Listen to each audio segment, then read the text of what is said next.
दरअसल बिहार विधानसभा में नीतीश कुमार ने पूर्व मुख्यमंत्री जीतन राम मांझी के लिए तू तड़ाक की भाषा का इस्तेमाल किया।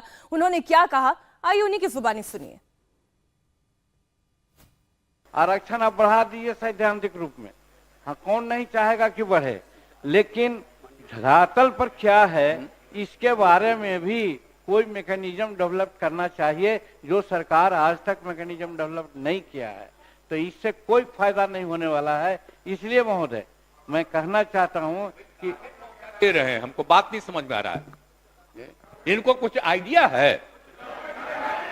ये तो मेरी गलती है कि इस आदमी को हमने बना दिया था मुख्यमंत्री। नहीं ठीक है, ये कोई सेंस नहीं है इसको,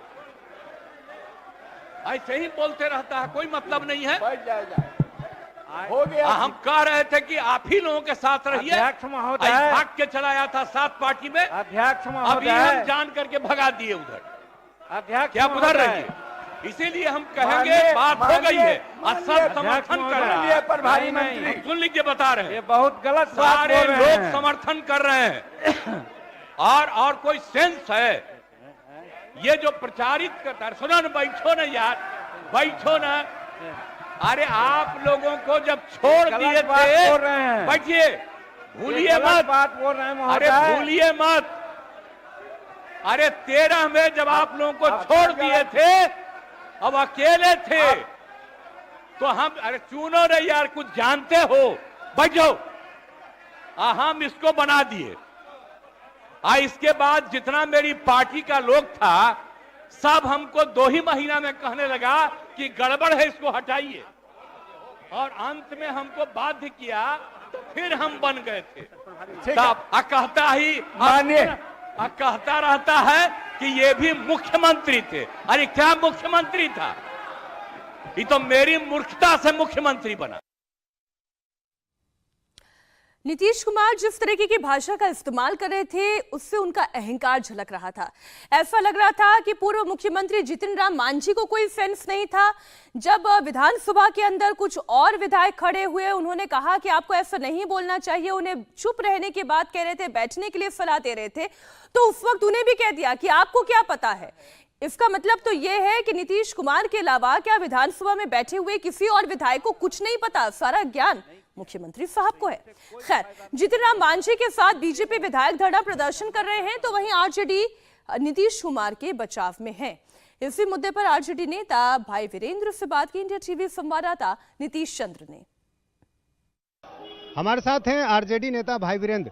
वीरेंद्र जी, जिस तरह से नीतीश कुमार ने टिप्पणी की जीतन राम मांझी पर, एक नया विवाद फिर खड़ा हो गया। हमको लग रहा है कि इसको तूल ऐसे ही दिया जा रहा है, झूठी तूल दी जा रही है। दलित का अपमान किया उन्होंने। नहीं, दलित का कभी अपमान नहीं। और हमारे महागठबंधन के सभी नेताओं ने दलित, महादलित, पिछड़ा सबको सम्मान देने का काम किया है।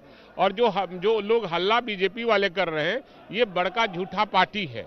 हमेशा दलित विरोधी, पिछड़ा विरोधी और आरक्षण विरोधी रहा है। जब आरक्षण के दिनों में आरक्षण की लड़ाई लड़ रहे थे हम लोग, तो ये कमंडल लेकर और घूम रहे थे। नीतीश कुमार कल इस तरह से क्यों नाराज हो गया? आखिर जीतन राम मांझी ने ऐसी क्या बात कही? उन्होंने तो सिर्फ ये कहा कि जातीय आंकड़े जो हैं गणना के, वो सही नहीं है। इसलिए नाराज हो गए कि जिस तरह से उनको मुख्यमंत्री बनाया था नीतीश कुमार जी ने, वो विश्वास को खो दिए हैं और अपनी बात को यहाँ कुछ कहते हैं, वहाँ कुछ कहते हैं, वहाँ कुछ कहते हैं।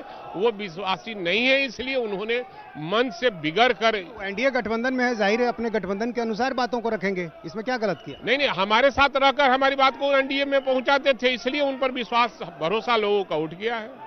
तो आपको नहीं लगता कि अब ये एक बड़ा विषय हो गया है? लगातार नीतीश कुमार जिस तरह से मौके दे रहे हैं विपक्ष को, पहले आबादी को लेकर जो बातें कहीं, अब एक नया विवाद खड़ा हो गया। सत्ता पक्ष अगर स्वर्ग में भी सीढ़ी लगा देगा, तो ये सत्ता विपक्ष कहेंगे कि नहीं, सीढ़ियां में कुछ सीढ़ी कम है, कुछ और लगाना चाहिए। तो विरोध करना काम है उनका। नीतीश कुमार पर जीतन राम मांझी के बेटे ने भी बड़ा अटैक किया। मांझी के बेटे संतोष मांझी ने कहा कि नीतीश बिहार के दलितों को मूर्ख समझते हैं। तो एक कहाँ जीतन राम मांझी ने आरक्षण का विरोध किया? आरक्षण का विरोध हम कहाँ कर सकते हैं, हम कैसे कर सकते हैं? क्योंकि हम तो आरक्षण के सहारे ही आगे बढ़े हैं, हम कैसे विरोध कर सकते हैं? जो इस तरह की बात करता है अपना पाप छुपाने के लिए एक शगुफा छोड़ दिया है। जीतन राम मांझी ने उस बिल के पक्ष में बोला था, लेकिन उसमें कुछ त्रुटियां थी, उसके खिलाफ बोले कि इसको सुधार लीजिए, नहीं सुधारिएगा तो लोग जो बेचारे गरीब अनुसूचित जाति के लोग हैं, जो नौकरियों में जिनको प्रमोशन नहीं मिल रहा है, उन लोग को भी लिए कुछ कीजिए ताकि उनका भी प्रमोशन मिले, वो भी आगे बढ़े जैसे आप और लोगों को दिए हैं।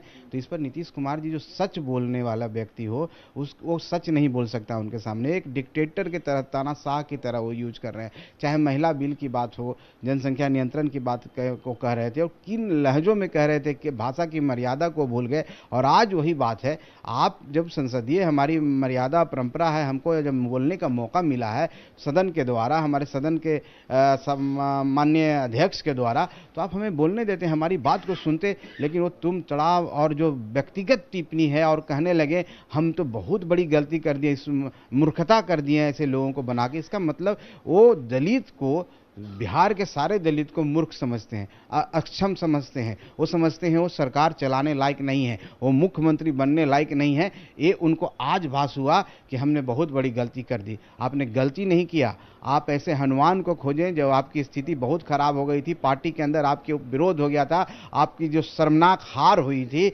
उसमें आपको एक व्यक्ति नजर आया जिसका नाम जीतन राम मांझी है, जो आपसे पहले ग्रेजुएट है और आपसे पहले विधायक बना है और आपसे बड़ा लंबा संघर्ष है राजनीतिक जीवन का।